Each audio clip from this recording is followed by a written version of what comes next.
Hey everybody, welcome back. And in this video, we are going to be doing the repair missions for 1.3.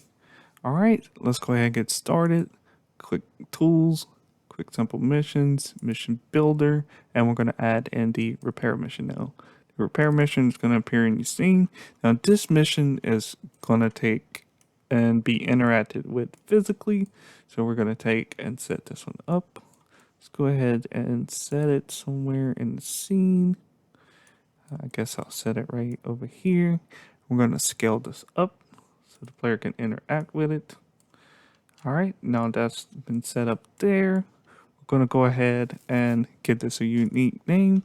I'm going to say fix the clock. And you say, why the clock? I'm going to show you because I have an model in here for you, a simple clock that you can use to do this mission. I also have a prefab if you want to skip this and see how the prefab works.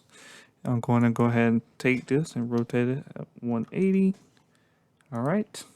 And I'm going to move this back so the player interacts in this zone. All right, good deal. The clock's set up. Now, I always recommend taking this and dragging it as a child to the mission. So now that's set there. And let's go ahead and drop this hierarchy on it as well, because we're going to be interacting with these objects, turning them on and off. All right, so let's start from the top and work our way to the bottom. So use notification, yes. Notify, yes. And fix the clock. All right, and we're going to say repair mission. And then we're going to say repair count text.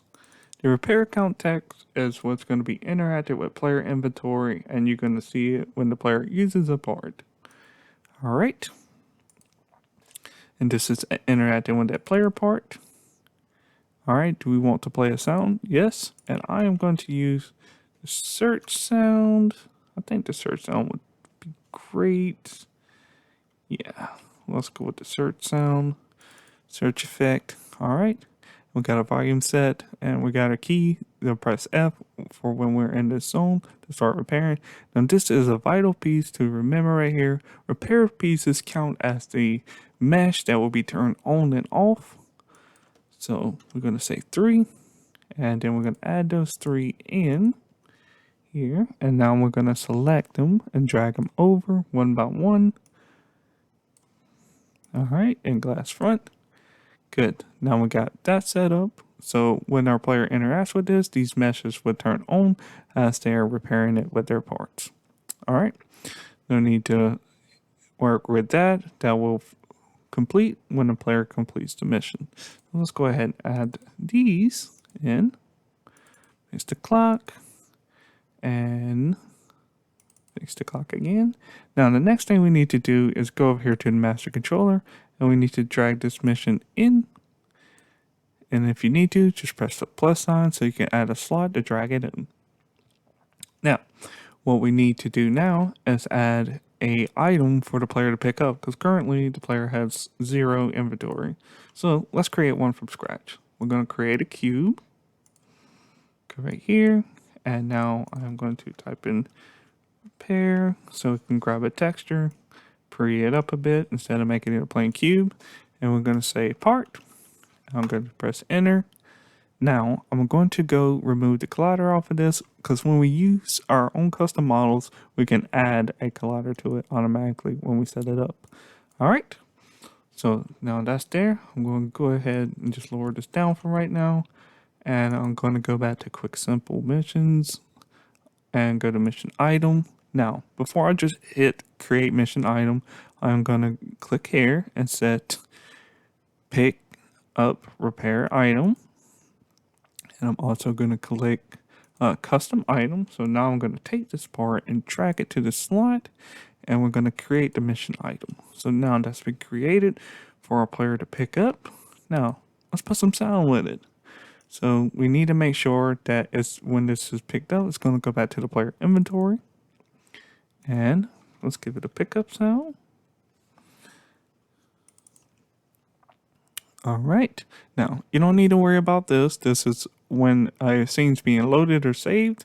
So, and I have here will be used by save load to determine if item has been picked up. So, no need to tick this. All right. So, we got 3 parts that we need on this clock. Let's go ahead and duplicate it 3 times. Now that's been created. We're just going to go through everything again. We're making sure that we added it to our master controller. And we want to make sure that we set everything up here. Make sure everything's good to go. And then we got 3 parts for the player. All right, everything's set. Let's press play. All right, let's check our missions. Fix the clock. Okay. And we can see our inventory 0, 1, 2, 3. All right, here's our clock. All right, and now your clock has been fixed. So now you have just completed your first repair mission setup. Congratulations. Thank you for watching, and let's continue to the next video.